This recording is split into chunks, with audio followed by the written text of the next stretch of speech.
तो मैं सारी तरह की एंकरिंग करता था, कोई ऐसी मेरी स्पेशलाइजेशन तो थी नहीं।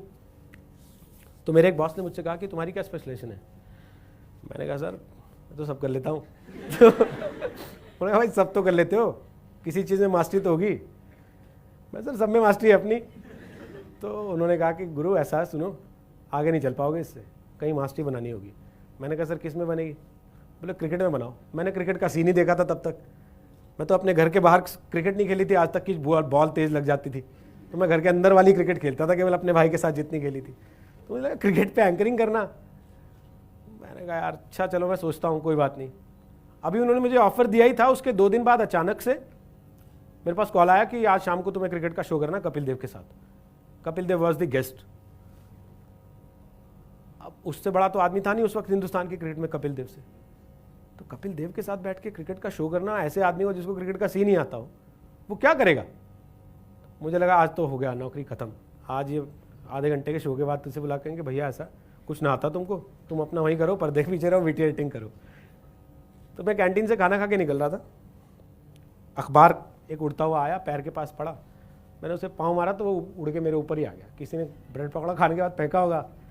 तो उस पर रवि शास्त्री का कॉलम था, कायदे से 2-3 दिन पुराना ही अखबार था, और सबसे अच्छी बात हिंदी में था। तो वहाँ कैंटीन से न्यूज़ रूम तक जाते जाते मैंने पूरा पढ़ लिया, और पूरा पढ़ने के बाद मुझे लगा अच्छा तो मुझे काफ़ी कुछ पता है क्रिकेट के बारे में, इस पर तो मैं कर सकता हूँ। तो शाम का आधे घंटे का जो क्रिकेट का शो था, मैंने वो पाजी के साथ बैठ के किया। जितनी बातें कपिल देव उसमें रवि शास्त्री ने लिखी थी वो सारी पेल दी मैंने उसके अंदर। और जब शो खत्म हुआ तो उन्होंने मेरे से कहा कि तू क्यों नहीं करता क्रिकेट, तुझे तो अच्छा खासा ज्ञान है क्रिकेट का। मैं अब उनसे क्या बोलता? मैंने कहा सर मैं क्या बोलूँ इसमें, आप बोलो इन लोगों से, आप बोलोगे तो हो सकता है ये मेरे से करवा लें, मेरे को तो कोई दिक्कत नहीं है करने में। तो बाहर निकलते उन्होंने मेरे बॉस से कहा यार तू ऐसे मुंडे ने कराया करना, इसको बड़ा आता है क्रिकेट का यार, तेरे बाकी लोग तो मेरे से ही पूछते रहते हैं क्या पूछना है। तो हिंदुस्तान का सबसे बड़ा कप्तान आपकी पैरवी कर रहा है वहां पे खड़े होके, और आप सोच रहे हो कि यार मैंने गलत किया या सही किया। मेरे बॉस ने साथ ही बोल दिया हाँ सर कल से इसी से करा देते हैं, सुन तू ही कर लेना कल से। तो अब मुझे लगा भाई अब तू फंस गया। बट मैंने घर जाते ही क्या कहा, मैंने घर जाते ही सारे पुराने अखबार निकाले जो 5-7-10 दिन के पड़े थे, सब में रवि शास्त्री के कॉलम काट काट के इधर रख लिए बेड साइड पे अपने, कि जब मौका मिले सोते जागते उठते बैठते टॉयलेट जाते नहाते खाते नाश्ता करते बस वही पढ़ लो, रवि शास्त्री का कॉलम पढ़ लो, रवि शास्त्री का कॉलम पढ़ लो, रवि शास्त्री का कॉलम पढ़ लो। फिर अपने एक दोस्त को बिठाया, मैंने कहा भाई तू मेरे को समझा दे ये थर्ड मैन क्या होता है, स्लिप क्या होती है, कवर क्या होता है, गली क्या होती है, मिडफील्ड क्या होता है, ऑन फील्ड क्या होता है, ऑफ साइड क्या होती है, वाइड क्या होती है, ये सारी चीज़ें तू मुझे समझा दे।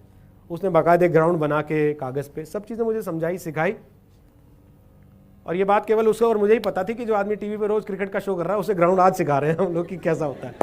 पर मैंने वहाँ पे हौसला नहीं छोड़ा, वो रवि शास्त्री के कॉलम पढ़ पढ़ के ही 2 दिन 4 दिन 6 दिन 7 दिन 8 दिन 10 दिन मैंने 8 साल क्रिकेट के शोज किए, वर्ल्ड कप क्रिकेट कवर किया, दुनिया भर के देश घूम लिए क्रिकेट के, जहाँ जहाँ क्रिकेट मैच होते थे वहाँ कवर करने जाता था।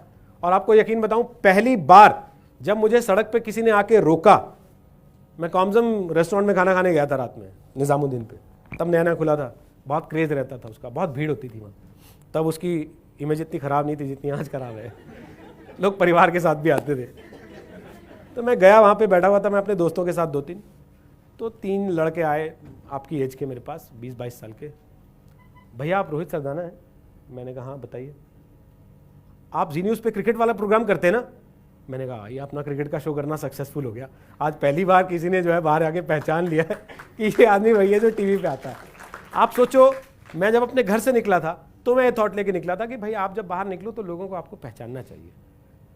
तब वो 2006 में जाके 2007 में जाके मुझे लगा 2008 में जाके कि हाँ भाई अब उस दिशा में आपने बढ़ना शुरू कर दिया।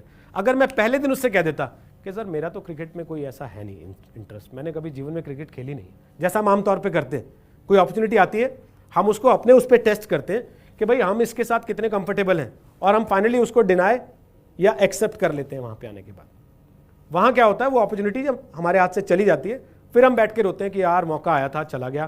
किसी और को मिल जाता है, वो उसको एक्वायर कर लेता है, वो उस पर अपनी अचीवमेंट्स गेन करता है और फिर आपसे आगे बढ़ जाता है। आप वहीं के वहीं खड़े हुए देखते रह जाते हो।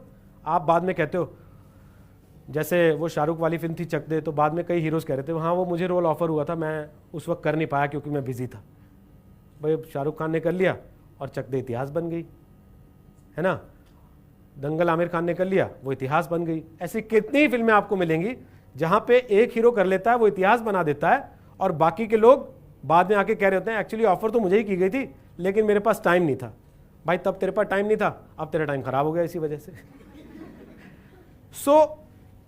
आप लोगों को मेरा ये सुझाव है कि जीवन में जब भी कोई ऐसा मौका आता है, कोई अपॉर्चुनिटी आती है, कोई ऐसी चीज आती है जहां पे आप हो सकता है उस समय उसके मास्टर नहीं भी हो, उसको डिनाय मत करो, उसको धक्का मत मारो, उसको लात मत मारो, उसको पकड़ो, अपने आप को जज करो। अगर आज की तारीख में कहीं आपको लग रहा है कि आपके पास थोड़ी सी भी पॉसिबिलिटी है कि आप उसको जस्टिफाई कर सकते हो अपने आप को थोड़ा सा मॉडिफाई करके, तो उसको करना चाहिए, उसको छोड़ नहीं देना चाहिए। क्योंकि जब आप छोड़ दोगे तो वो किसी और के लिए हो जाएगी, और जब वो किसी और के लिए हो जाएगी तो आपका कंपटीशन आपसे वहां से आगे निकल जाएगा, आप उससे पीछे रह जाओगे। तो मैं आप लोगों को सिर्फ इतना ही आज ये कहना चाहता हूं कि हम लोग बहुत सारी चीज़ों में, बहुत सारे मौके आते हैं जीवन में जहां हम बहुत छोटी छोटी बातों से कि अच्छा इसने ऐसा कह दिया, उसने वैसा कह दिया, इसने तो मेरे मन का नहीं कहा, मेरी मम्मी ने ऐसा बोल दिया, मेरे पापा ने ऐसा, हम उन चीज़ों को जाने देते हैं और फिर बाद में हम पछताते हैं। तो पछताने से बजाय बेहतर है उस समय उस चैलेंज को एक्सेप्ट कर लेना, उस चैलेंज को फेस करना, उस चैलेंज को टैकल करना और एक विनर की तरह आगे बढ़ जाना। जब आप एक छोटे से चैलेंज से भी जीत के आगे बढ़ते हो ना, तो अगले चैलेंज के लिए आपका कॉन्फिडेंस 100% बढ़ जाता है। फिर सामने कोई बड़ा चैलेंज भी आता है तो आपको लगता है कि ठीक है, जब मैंने वो कर लिया था तो ये क्या चीज़ है, मैं ये भी कर ही लूंगा। और जब आप ये सोचते हो ना कि मैं ये भी कर ही लूंगा, तो फिर आप कर लेते हो। फिर कितनी भी दिक्कतें आए, फिर कोई आपको रोक नहीं सकता।